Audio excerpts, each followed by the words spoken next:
पश्चिमी उत्तर प्रदेश में Allahabad high court bench की मांग को लेकर 17 दिसंबर को मेरठ में आंदोलन किया गया है और मेरठ बंद का आह्वान किया गया है।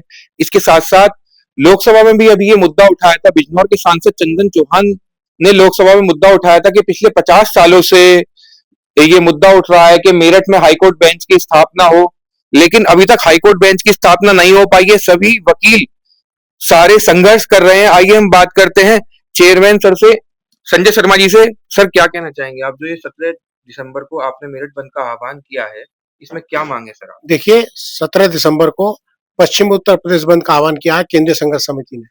पश्चिम उत्तर प्रदेश के सभी 22 जिले में जो बाजारें हैं वो बंद रहेंगे और बंद के माध्यम से हम सरकार को ये मांग पहुंचाना चाहते हैं कि ये जनता की मांग है और ये मांग नहीं, ये पश्चिम उत्तर प्रदेश की आवश्यकता है कि पश्चिम उत्तर प्रदेश में बेंच हो। पश्चिम उत्तर प्रदेश की 8 से 9 करोड़ की जनता अन्याय सह रही है। पश्चिम उत्तर प्रदेश के लोगों को समय पर न्याय नहीं मिल पाता, न्याय बहुत कॉस्टली मिल पा रहा है, जो मिलता भी है। तो इसलिए पश्चिम उत्तर प्रदेश की जरूरत है कि पश्चिम उत्तर प्रदेश में हाईकोर्ट की बेंच की स्थापना की जा सके। सर, सांसद जी ने यह भी कहा था कि यहाँ से पाकिस्तान की दूरी 500 किलोमीटर है, लाहौर की दूरी, और जबकि इलाहाबाद हाईकोर्ट की दूरी 750 किलोमीटर है। देखिए, वो बात अपनी जगह सही है, सांसद जी ने जरूर ये कहा था, लेकिन मैं आपको ये बताऊं कि आजादी से पहले 2 हाईकोर्ट हुआ करती थी। एक लाहौर हाईकोर्ट हुआ करती थी जो जमुना के उस पार थी, और एक इलाहाबाद हाईकोर्ट हुआ करती थी जो यहाँ पे थी। उसके बाद भारत में 3 हाईकोर्ट और बन गई। शिमला बन गई, शिमला में हाईकोर्ट बन गया, आपका पंजाब हरियाणा में हाईकोर्ट बन गया, और इसके बाद नैनीताल में हाईकोर्ट बन गया। जबकि इलाहाबाद हाईकोर्ट बेंच की कोई स्थापना नहीं की गई। तो पश्चिमी उत्तर प्रदेश में बेंच की स्थापना बहुत आवश्यक है। सर, मेरठ में किन किन पार्टियों का आपको समर्थन मिला है, किन किन लोगों का समर्थन मिला, व्यापारियों का समर्थन, किन किन व्यापारियों का समर्थन मिला है? देखिए, मैंने आपको बताया, मेरठ का कोई ऐसा वर्ग नहीं जो हमें लगातार समर्थन न दे रहा हो। लगातार व्यापारियों के और मेरठ के विभिन्न वर्गों के खुद फोन आ रहे हैं कि हम इस मांग में, इस जायज मांग में आपके साथ हैं, और ये वकीलों की नहीं, ये जनता की मांग है, और ये एक अब जन आंदोलन बन चुका है। संयुक्त व्यापार संघ निर्वाचित और पेट्रोल पंप, आईएमए, कोई ऐसा संगठन नहीं जो इस बंद में शामिल ना हो। आप देखिएगा कि 17/12/2025 को पश्चिमी रूप में, विशेष रूप से मेरठ ऐतिहासिक बंद रहेगा। सर, जैसे अब डबल इंजन की सरकार चल रही है, विधायक भी, सांसद भी, सभी लोग एक ही पार्टी के हैं, फिर क्या कर रहे हैं सर वो बेंच के लिए? देखिए, बेंच के लिए सभी की सांसद हो, विधायक हो या कोई भी पार्टी हो, लेकिन आज तक किसी ने भी पश्चिम उत्तर प्रदेश की जो जायज मांग है हाईकोर्ट बेंच की, उस पर गंभीरता से कभी विचार करके हमारी मांग को पूरा नहीं किया है।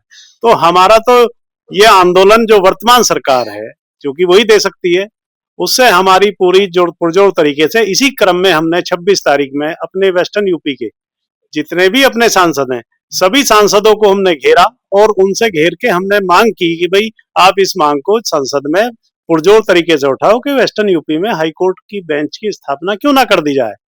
तो इसका यह असर हुआ कि सभी सांसद बारी बारी से संसद में हमारी इस मांग को पुरजोर तरीके से उठा रहे हैं। जैसे अभी आपने बताया, माननीय सांसद चंदन चौहान जी ने उठाया, माननीय सांसद सांगवान जी ने इस मुद्दे को उठाया है और हमें आश्वासन दिया है कि बहुत जल्दी सरकार से हमारी वार्ता कराने का भी हमें उम्मीद है कि जल्दी हो पाएगी। लेकिन उससे पहले हम 17 तारीख में सरकार को ये दिखा देना चाहते हैं कि वेस्टर्न यूपी की जनता और अधिवक्ता इस मामले में अब चुपचाप नहीं बैठेंगे और इस आर पार की लड़ाई को मुकाम तक ले जाकर ही दम लेंगे। कब तक रहेगी सर ये आर पार की लड़ाई? जब तक न्याय मिलेगा, नहीं मिलेगा? बिल्कुल, जब तक बेंच नहीं मिलेगी तब तक रहेगी। हम हारे नहीं है, थके नहीं है, हम लगातार अनवरत इस आंदोलन में लगे हुए हैं और लगे रहेंगे। कोई ये समझता हो कि इस आंदोलन खत्म हो जाएगा या हमारी मांग हम छोड़ देंगे, ऐसा बिल्कुल भी नहीं है। अगर कोई ये समझता हो, और इसे जितना भी और पुरजोर तरीके से हो सकेगा हम इसे उठाएंगे। चलिए और बात करते हैं हम एसोसिएशन के मंत्री जी से, पूर्व अध्यक्ष जी से। सर, आप कितने समय से इस लड़ाई को लड़ रहे हैं? हम करीब 50 साल से इस लड़ाई को लड़ रहे हैं, और 50 साल से लड़ाई लड़ने के बाद में एक बात विशेष ये है कि ये वकीलों की लड़ाई नहीं लड़ रहा है, जनता की लड़ाई लड़ रहा है। ये दूसरी बात है कि सरकारें कोई भी रही हो, उन्होंने ये बुनियादी तौर पे ये मानते हैं कि हाँ, पश्चिम उत्तर प्रदेश में हाईकोर्ट की बेंच होनी चाहिए, लेकिन परेशानी यह है कि वो अपने हित देखते हुए जनता को देखते हुए कि भाई कहाँ से ज्यादा वोट मिलेंगे, कहाँ से नहीं मिलेंगी, इस हिसाब को देखते हुए वो जो है अभी तक निश्चय नहीं कर पाए। जबकि ये जनता की मांग है, जनता के लिए है, वकीलों का इसमें कहीं हित नहीं है। और अब ये स्पष्ट कर देना चाहते हैं हम कि ये लड़ाई अब जनता लड़ रही है। अगर मेरठ बंद है, अगर पश्चिम उत्तर प्रदेश बंद है, तो वो जनता कर रही है, हम नहीं कर रहे बंद। उनकी वो हमें समर्थन सिर्फ इसलिए दे रहे हैं कि उन्हें चाहिए कि हाईकोर्ट बेंच यहाँ हो। तो उसकी लड़ाई है, और उसकी लड़ाई अनवरत, अगर आजादी की लड़ाई 100 साल चल सकती है, तो ये लड़ाई कितने दिन चलेगी हमें नहीं मालूम, लेकिन लड़ाई अंत तक चलेगी। सर, इतने सालों से लड़ाई चल रही है, अभी तक सरकार क्यों नहीं सुन रही है इस बात को? हमारी जो सरकारें आई हैं और जो वर्तमान में हैं, बेसिकली हमारे जो जनप्रतिनिधि हैं उनमें इच्छा शक्ति की कमी है। उस इच्छा शक्ति की कमी के कारण ही वो अपनी बात को, जो भी सरकारें रही हैं, उनके सामने पुरजोर तरह से कैसे नहीं रख पाते हैं। और जो पूर्वी उत्तर प्रदेश के नेतागण हैं वो मजबूत लोबी है, मजबूत है, वो इनके हमारे वालों के सामने वो मजबूत हो जाते हैं और हमारे वाले पीछे खिसक जाते हैं। तो हम अब की बार ये कोशिश कर रहे हैं कि हमारे इन नेताओं में इच्छा शक्ति बने और ये अपनी बात को, जो वर्तमान सरकार है, वर्तमान प्रधानमंत्री है, वर्तमान गृह मंत्री है, उनके सामने पुरजोर तरीके से रख सके। सर, इस बार बंद में क्या विशेष रहेगा? मुझे ऐसा लगता है कि बंद में विशेष ये रहेगा कि कोई भी होटल, कोई भी मेडिकल स्टोर या कोई भी आईएमए के लोग, डॉक्टर लोग, कोई भी प्रतिष्ठान किसी भी किस्म का है, कोई प्रतिष्ठान नहीं खुलेगा, जैसा कि सबने आश्वस्त किया है। हमारी बार एसोसिएशन के और पश्चिमी उत्तर प्रदेश के जो नेतागण हैं, उन सब ने जा करके मोहल्ले मोहल्ले जा करके सबसे बातचीत की है। सब लोगों ने बहुत ही जोश के साथ में आश्वासन दिया इस बात के लिए कि कोई चीज खुलेगी नहीं, सब बंद रहेगा। उन्होंने ये बताया है कि ये मांग तो एक्चुअली जनता की है।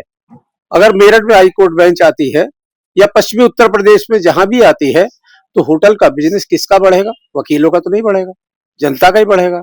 रिक्शे वाला, तांगे वाला, घोड़े वाला या ई रिक्शा वाला, काम किसको मिलेगा? सब जनता को मिलेगा। तो इसलिए जनता हमारे साथ है और अब कोई बंद ऐतिहासिक बंद होगा।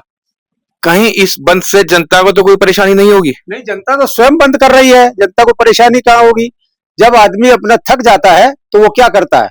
अपने प्रतिष्ठान बंद करके अपनी मांग को अड़ जाता है। और आज पश्चिमी उत्तर प्रदेश की जनता जागरूक हो चुकी है और वो इस बात के लिए अडिग है, इस बात के लिए कि जब तक हाईकोर्ट बेंच नहीं आएगी, जनता ही आंदोलन करेगी। हम अधिवक्ता तो केवल नेतृत्व कर रहे हैं। आप युवा हैं, आप क्या कहना चाहेंगे हाईकोर्ट बेंच की मांग को लेकर? आप किस तरीके से कोशिश कर रहे हैं? बिल्कुल, हम हमारे अध्यक्ष जी और महामंत्री जी के बिल्कुल साथ हैं और 17 तारीख में हम उनका पूर्ण सहयोग करेंगे।